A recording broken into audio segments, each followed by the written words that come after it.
कृष्णा। आइए आज हम जेठ मास के चौथे दिन के अध्याय का सुमरन करेंगे। राजा बोले, हे मुनि, ये विषय हैं। आज ही वन में इनसे मेरी मित्रता हुई है। पत्नी और पुत्रों ने इन्हें निकाल दिया है और अब यहाँ इन्हें मेरा साथ प्राप्त हुआ है। परिवार के वियोग से ये अत्यंत दुखी और विक्षुब्ध हैं। इन्हें शांति नहीं मिल पा रही है और इस समय मेरी भी ऐसी स्थिति है। हे महामते, राजा चले जाने के दुख से मैं शोक संतप्त हूँ। व्यक्त की यह चिंता मेरे हृदय से निकल नहीं रही। मेरे घोड़े दुर्बल हो गए होंगे और हाथी शत्रुओं के अधीन हो गए होंगे। उसी प्रकार सेवकगण भी मेरे बिना दुखी रहते होंगे। शत्रुगण राजकोष को क्षण भर में बलपूर्वक रिक्त कर देंगे। इस प्रकार चिंता करते हुए मुझे न निद्रा आती है और न मेरे शरीर को सुख मिलता है। मैं जानता हूँ कि यह संपूर्ण जगत संपन्न की भांति मिथ्या है, किंतु हे प्रभु, आप ऐसा कोई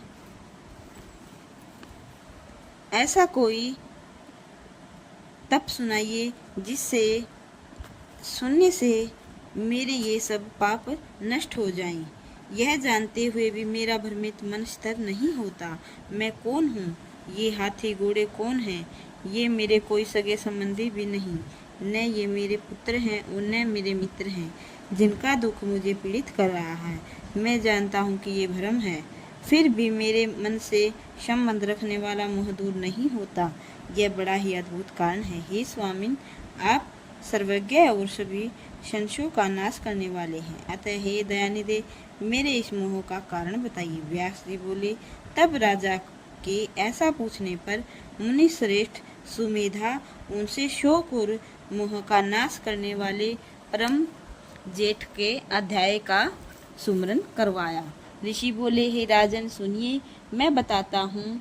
महामाया के नाम से विख्यात वे भगवती ही सभी प्राणियों के बंधन और मोक्ष की कारण हैं। ब्रह्मा, विष्णु, महेश, वरुण, पवन आदि सभी देवता, मनुष्य, गंधर्व, सर्प, राक्षस, वृक्ष, विविध लताएं, पशु, मृग और पक्षी, ये सब माया के अधीन हैं और बंधन तथा मोक्ष के भाजन हैं। उन माया ने ही इस जड़ चेतन में संपूर्ण जगत की सृष्टि की है। जब यह जगत सदा उन्हीं के अधीन रहता है और मोह जाल में जकड़ा हुआ है, तब आप किस गणना में हैं? आप तो मनुष्य में रजोगुण से युक्त एक क्षत्रिय मात्र हैं। हे महामाया, ज्ञानियों की बुद्धि को भी सदा मोहित किए रहती है। ब्रह्मा, विष्णु और महेश आदि परम ज्ञानी होते हुए भी राग के वशीभूत होकर व्यामोह में पड़ जाते हैं और संसार में चक्कर काटा करते हैं। हे राजन, प्राचीन काल में स्वयं उन भगवान नारायण ने ब्रह्मा विद्या की प्राप्ति तथा अविनाशी सुख के लिए श्वेत द्वीप में जाकर ध्यान करते हुए 10,000 वर्षों तक घोर तपस्या की थी। हे राजन, इसके साथ ही मोह की निवृत्ति के लिए एक निर्जन प्रदेश में ब्रह्मा जी भी परम अद्भुत तपस्या में संलग्न हो गई। हे राजन, किसी समय वासुदेव भगवान श्री हरि ने दूसरे स्थान पर जाने का विचार किया और वे उस स्थान से उठकर अन्य स्थल को देखने की इच्छा से चल दिए। ब्रह्मा जी भी उसी प्रकार अपने स्थान से निकल पड़े। चतुर्मुख ब्रह्मा जी और चतुर्भुज भगवान विष्णु मार्ग में मिल गए। तब वे दोनों एक दूसरे से पूछने लगे, तुम कौन हो? तुम कौन हो? ब्रह्मा जी भगवान विष्णु से बोले, मैं जगत का पालनहार हूँ। तब विष्णु उसने उनसे कहा, हे मूर्ख, अपनी महिमा से कभी न होने वाला मैं विष्णु ही जगत का कर्ता हूँ। तुम कितने शक्तिशाली हो? तुम तो रजोगुण युक्त और बलहीन हो। मुझे सत्वगुण संपन्न सनातन नारायण जानो। दोनों दानवों मधु के टप के द्वारा पीड़ित किए जाने पर तुम मेरी ही शरण में आए थे। उस समय अत्यंत भीषण युद्ध करके मैंने तुम्हारी रक्षा की। मैंने ही उन मधुकेटव दानवों का वध किया। अतः हे मंदबुद्धि, तुम क्यों गर्व करते हो? इस अज्ञान का शीघ्र त्याग कर दो, क्योंकि इस संपूर्ण संसार में मुझसे बढ़कर कोई नहीं है। ऋषि बोले, इस प्रकार परस्पर विवाद करते हुए उन दोनों ब्रह्मा विष्णु के ओठ फटकने लगे। वे क्रोध में कांपने लगे और उनकी आंखें रक्त वर्ण हो गई। तभी विवाद रत उन दोनों के मध्य अचानक एक श्वेत वर्ण अत्यंत विशाल तथा अद्भुत लिंग प्रकट हो गया। तदंतर विवाद करते हुए उन दोनों महानुभाव को संबोधित करते हुए आकाशवाणी हुई, हे ब्राह्मण, हे विष्णु, तुम संसार परस्पर विवाद मत करो। इस लिंग के ऊपरी या निचले छोर का आप दोनों में से जो पता लगा लेगा, आप दोनों में वह सदैव के लिए श्रेष्ठ हो जाएगा।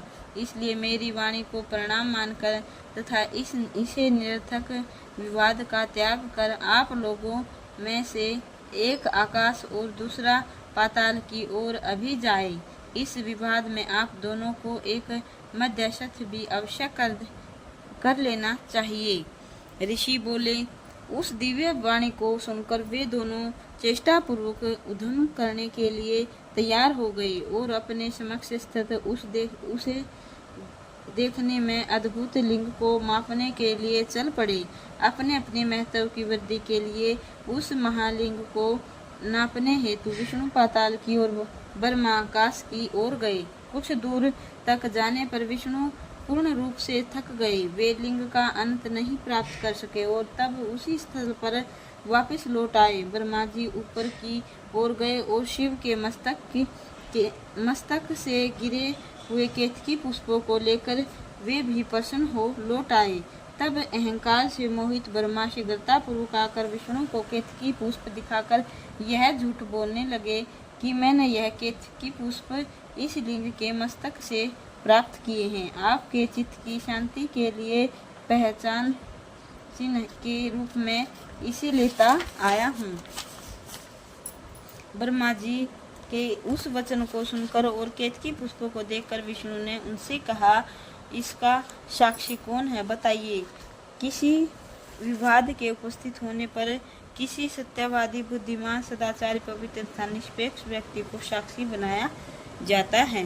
ब्रह्मा जी बोले, इसमें इतने दूर देश से कौन साक्षी आएगा? जो सत्य बात है उसे यह केतकी स्वयं कह देगी। ऐसा कहकर ब्रह्मा जी ने केतकी को प्रेरित किया।